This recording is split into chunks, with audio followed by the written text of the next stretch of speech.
Hey, welcome back to Enchantment with Angel. Today's enchanting recipe is black rice pudding with coconut milk.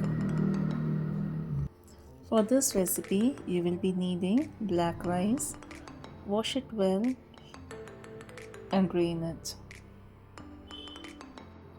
Soak the washed rice overnight or for about 8 hours. Transfer the soaked rice to pressure cooker and add 4 times water. Pressure cook it in a medium heat for about 20 minutes. Once the steam is released, open and mix well. Add some salt, this will enhance the taste.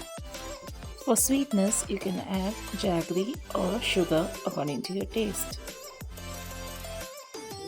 Mix it well and your black rice pudding is ready. Serve it with chopped mangoes and thick coconut milk. Don't forget to enjoy this tasty black rice pudding this mango season.